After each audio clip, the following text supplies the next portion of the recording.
Eu sempre falo com os irmãos que a gente faz o teste da ovelha quando é bebê, não é? E como que ela vai ser? Ui, rapaz, não precisa chorar não. É a timidez. Está dando muito trabalho, irmão? Não, quem dá mais trabalhado é o Gilson. Eu perguntei, não perguntava, eu já sabia. Eu já sabia. 2 crianças, planeja ter mais? Nesse momento não, né? Mas o futuro a Deus pertence, né? A gente nunca sabe, né, Gilson?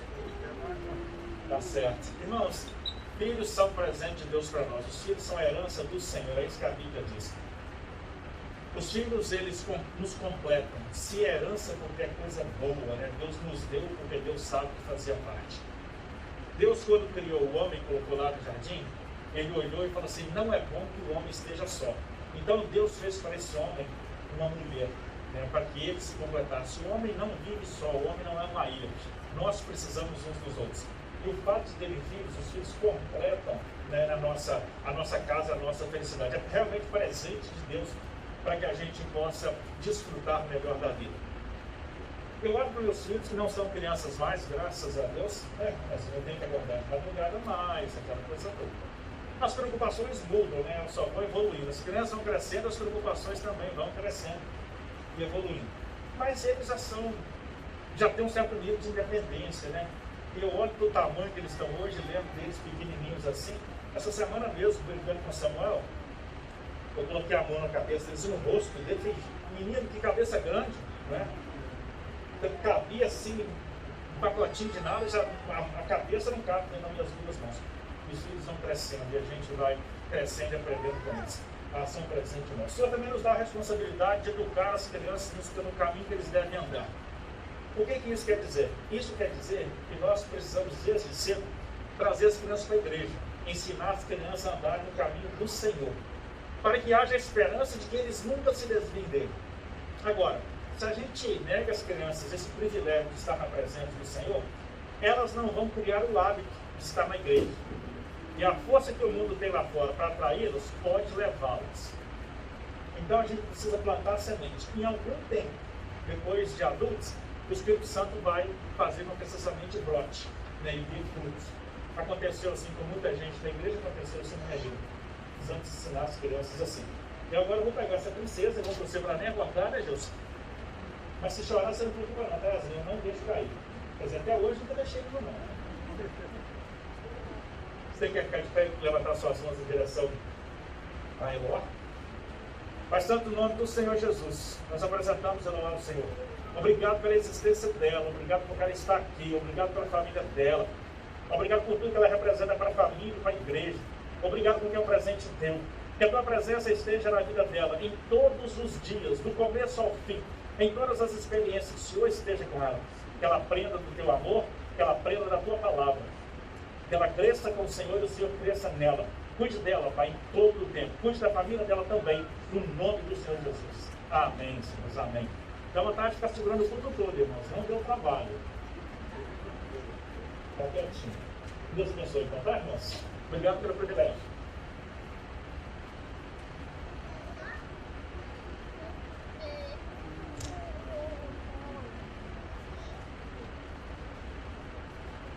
Agora, já não representando risco nenhum para Eloá, eu vou tirar a minha máscara para que você possa me ouvir melhor.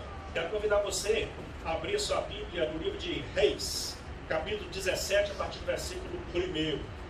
Reis, capítulo 17, a partir do versículo 1 Reis, 17, a partir do versículo 1.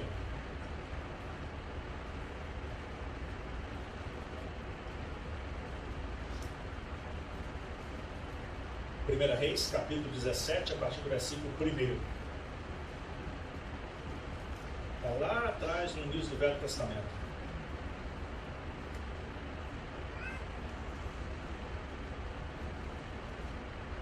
Quem encontrou, diga amém. Amém. Alguém precisa de ajuda aí? Levanta a mão. Ninguém. Então tá bom. A irmã Sandra está procurando ainda? Tá. Primeira Reis, capítulo 17, a partir do versículo 1. Vamos ler a palavra de Deus então, irmãos. Eu vou colocar o óculos só para enfeitar o meu rosto. Eu não preciso de óculos para ler a Bíblia. É só para enfeitar o rosto. Elias prediz contra Acabe e é sustentado pelos corvos. Então Elias, o tisbita, dos moradores de Gileade, disse a Acabe: vive o Senhor, Deus de Israel, perante cuja face estou, que nestes anos nem orvalho nem chuva haverá, senão segundo a minha palavra. Depois veio a palavra do Senhor a ele, dizendo: vai-te daqui, vira-te para o oriente e esconde-te junto ao rio Querite, que está diante do Jordão. E há de ser que beberás do ribeiro, e eu tenho ordenado aos corvos que ali te sustentem. Foi, pois, e fez conforme a palavra do Senhor, porque foi e habitou junto ao ribeiro de Querite, que está diante do Jordão. E os corvos traziam-lhe pão e carne pela manhã, como também pão e carne pela noite, à beira do ribeiro. E sucedeu que, passados dias, o ribeiro se secou, porque não tinha havido chuva na terra. Então veio a ele a palavra do Senhor, dizendo: levanta-te e vai para Sarepta, que é de Sidom, e habita ali. Eis que eu ordenei ali a uma mulher viúva que te sustente. Então ele se levantou e foi para Sarepta. E chegando à porta da cidade, eis que estava ali uma mulher viúva apanhando lenha. E ele chamou-a e lhe disse: traze-me, te peço, uma vasilha, um pouco de água, para que eu beba. E indo ela buscar, ele a chamou e disse: traga-me também agora um bocado de pão na tua mão. Porém ela disse: vive o Senhor, o teu Deus, que nem bolo tenho, senão somente um punhado de farinha numa panela e um pouco de azeite numa botija. E vês, aqui apanhei 2 cavacos de madeira e vou prepará-los para mim e para meu filho, para que comamos e morramos. E Elias lhe disse: não temas, e faze conforme a tua palavra. Porém faze disso primeiro para mim um bolo pequeno, e traga para mim aqui fora. Depois você faz para você e para o teu filho. É o desafio. Porque assim diz o Senhor, Deus de Israel: a farinha da panela não se acabará, e o azeite da botija não faltará, até o dia que o Senhor der chuva sobre a terra. E ela foi e fez conforme a palavra que Elias tinha dito. E assim comeu ela, ele e a sua casa, muitos dias. Da panela a farinha não se acabou, e da botija o azeite não faltou, conforme a palavra do Senhor que falara pelo ministério de Elias. Vamos orar. Pai Santo, mais uma vez nós clamamos o teu nome e suplicamos a tua direção para essa ministração. Que o teu Espírito Santo tenha liberdade de estar no nosso meio, de comunicar com cada pessoa aquilo que cada um precisa ouvir. Que o Senhor nos dê um entendimento e a revelação, que o Senhor nos ajude a crescer com o conhecimento da tua palavra. No nome do Senhor Jesus. Amém. Que situação, hein, irmãos? Uma seca vai se abater sobre a terra, e Deus desafia Elias em 2 coisas muito interessantes. Eu quero pensar com você hoje sobre racionalidade, sobre razão, sobre raciocínio, sobre mente. Porque há um grande mal entendimento entre as pessoas. As pessoas estão confundindo a fé com a emoção. As pessoas estão firmando a sua fé, colocando a sua fé no sentimento. E fé não é sentimento, fé é razão. E a gente pode explorar vários textos bíblicos que vão nos levar a essa realidade. Porém, eu quero usar esse texto de Elias para que a gente possa brevemente chegar a algumas conclusões. Não dá para viver ou sobreviver com uma fé baseada nos sentimentos, nas emoções. Por quê? Porque as emoções flutuam. Disse do usuário de drogas que ele começa com a dose pequena e tem uma boa sensação. Por favor, não experimente, tá? Aí, o organismo acostuma com aquela sensação. Então ele precisa de uma dose maior, uma dose maior, uma dose maior. A mesma coisa se aplica ao cachaceiro, né? Começa com a dose pequena, uma cervejinha, uma taça de vinho, depois... Aí o usuário de droga ele vai procurar uma outra droga e consegue aquele impacto. Aí ele fica com aquela droga um tempo, depois já não sente mais nada. Ele vai mudando de drogas e se injetando cada vez mais e mais e mais, até que em um determinado momento ele tem uma overdose. Ele se injeta demais, o organismo não suporta e ele morre. Assim também são pessoas que vivem de emoção. Elas vão de igreja em igreja, de evento em evento, buscando sentir aquele pico de emoção que sentiram no início da vida espiritual, quando tiveram o primeiro encontro com Jesus, porque é algo indescritível. Aquele primeiro encontro. Eu lembro do testemunho do meu pai quando se converteu. Ele disse para minha mãe que ele não conseguia explicar a alegria que ele sentia no coração. Eu não consigo explicar, colocar em palavras o que eu estou sentindo. E ele também não conseguia parar de chorar. A vida dele foi transformada ali como a nossa vida é transformada quando a gente aceita Jesus, deu encontro com Jesus. Ele não sabia explicar que a transformação era aquela, mas tudo que ele carregava por anos nas costas foi tirado das costas dele, pelo perdão de Jesus Cristo, pela salvação de Jesus Cristo, amém? Ele nunca mais sentiu aquela emoção forte, e nenhum de nós sentiu essa emoção forte, foi só naquele momento. Por isso a fé precisa ser trazida para o racional, porque senão a nossa vida não vai ter sustentabilidade.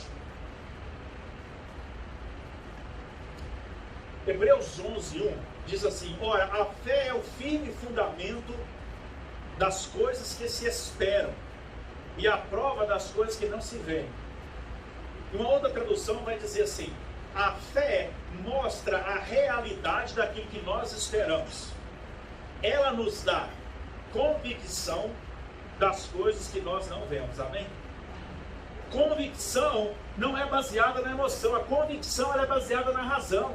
Eu entendo, porém, e eu espero.